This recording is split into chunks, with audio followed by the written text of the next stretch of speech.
E aí, pessoal, tudo bem com vocês? Espero que vocês estejam muito bem. E hoje a gente vai continuar com a dilatação térmica. Nesse caso, a dilatação superficial e volumétrica. A dilatação superficial é a dilatação que acontece em duas dimensões do corpo. Ou seja, a área é que está variando, tá?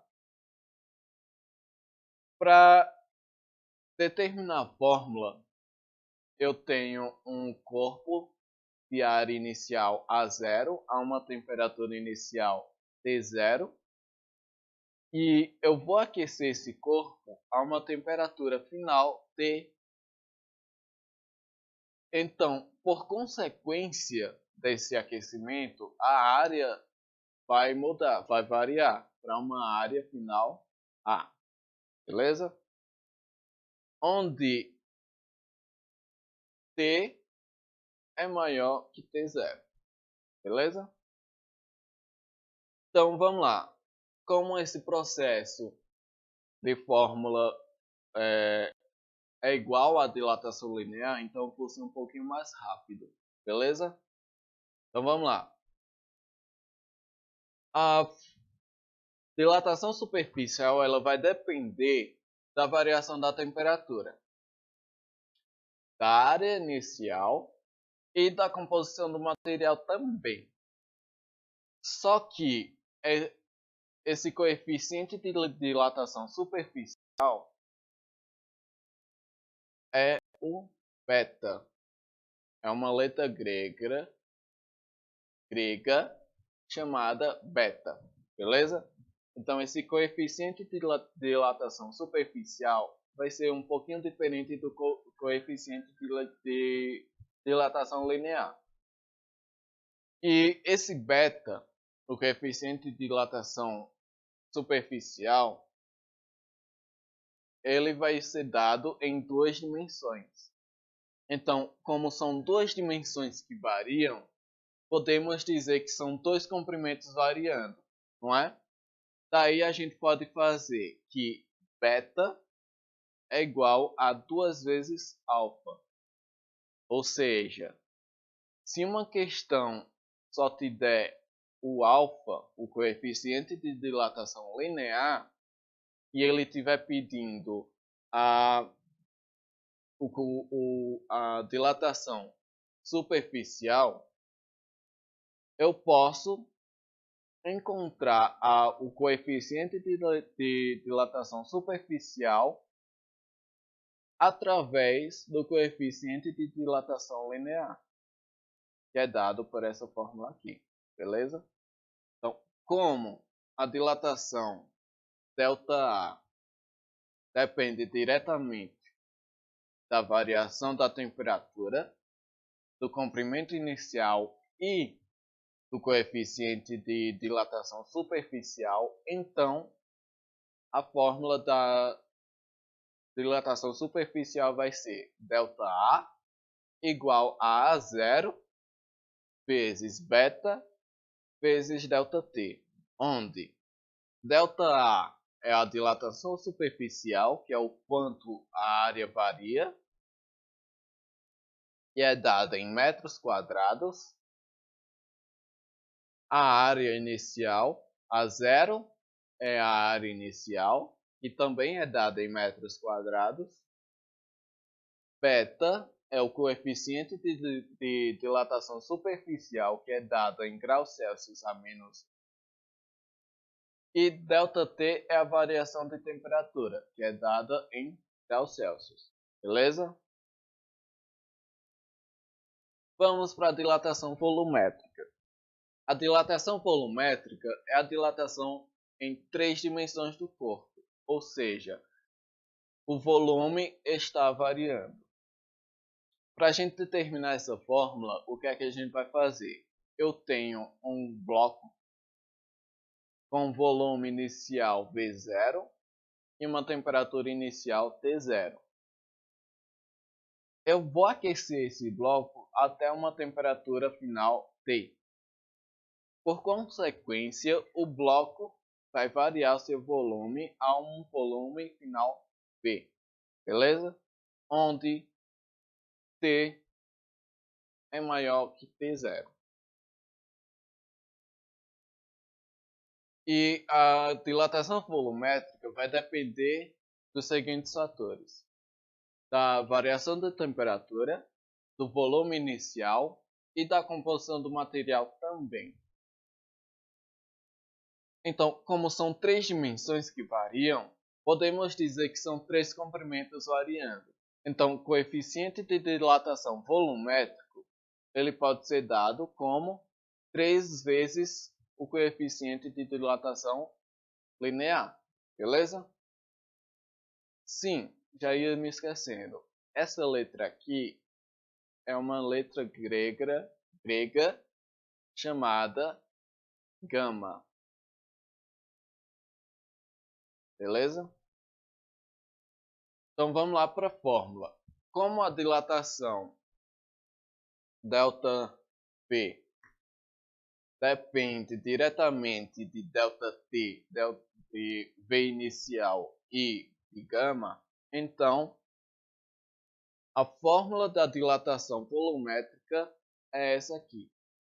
ΔV igual a V0 vezes gama vezes ΔT, onde ΔV é a dilatação volumétrica, ou o quanto o volume variou, e é dado em metros cúbicos. V0 é o volume inicial, que também é dado em metros cúbicos. Gama é o coeficiente de dilatação volumétrica, que é dado em graus Celsius a -1. E ΔT é a variação de temperatura, que é dado em graus Celsius. Beleza? Então vamos para os exemplos.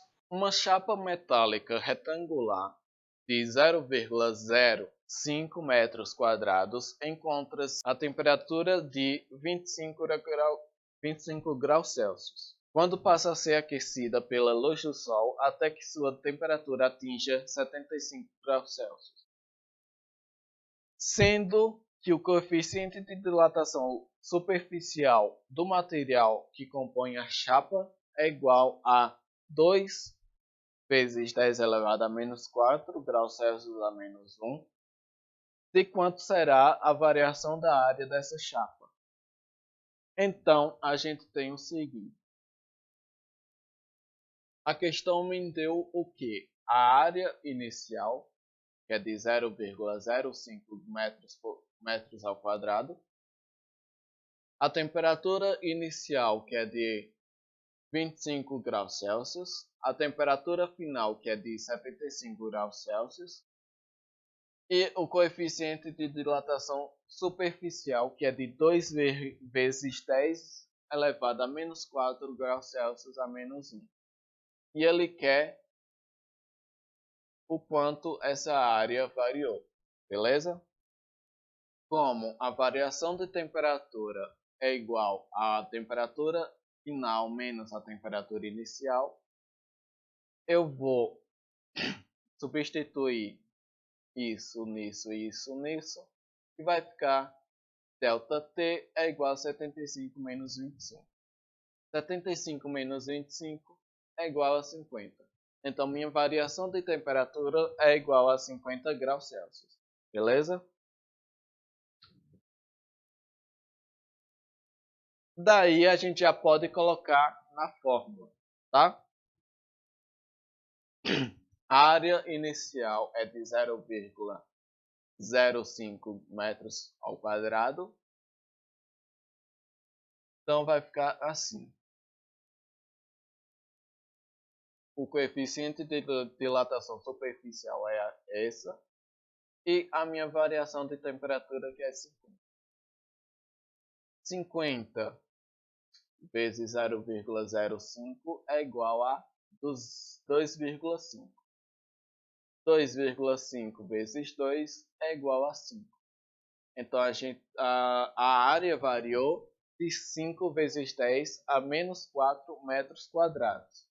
Ou, em números normais, a área variou de 0,0005 metros quadrados. Beleza?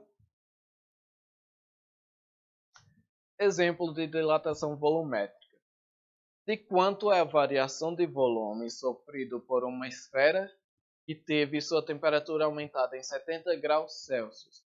Sabe-se que, antes de ser aquecida, seu volume inicial era de 125 centímetros cúbicos e que o coeficiente de dilatação linear do corpo é de 20 vezes 10 elevado a menos 6 graus Celsius a menos 1.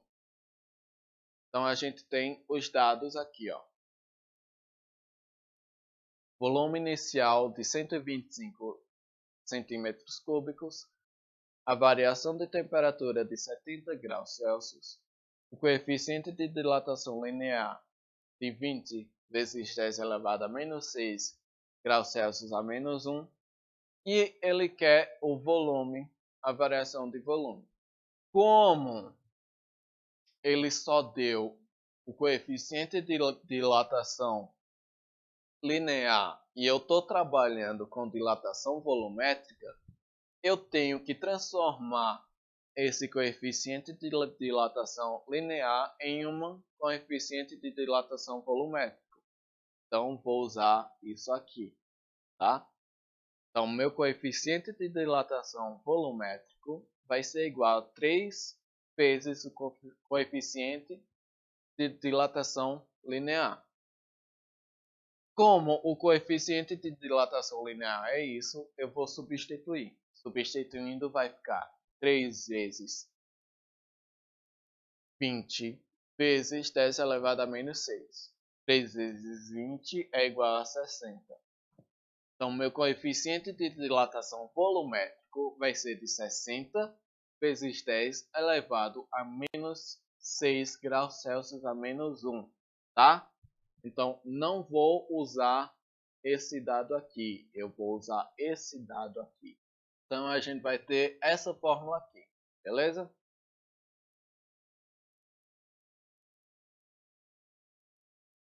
Como eu tenho o volume inicial, eu tenho o coeficiente de dilatação volumétrico e eu tenho a variação da temperatura. Então, substituindo tudo, vai dar volume inicial, que é 125, coeficiente de dilatação volumétrico, que é 60 vezes 10 a menos 6, e a variação de temperatura, que é 70. 70 vezes 125 é igual a 8.750. 60 vezes 8.750 vai ser igual a 525.000 vezes 10 elevado a menos 6 centímetros cúbicos. Como vocês já viram no meu vídeo de potências de base 10 e notação científica, esse número aqui vai ficar desse jeito: 0,525 centímetros cúbicos. Ou seja, depois que a esfera esquentou, ela sofreu uma variação de 0,525 centímetros cúbicos. Beleza? Bom, pessoal, por hoje é só. Nos vemos no próximo vídeo.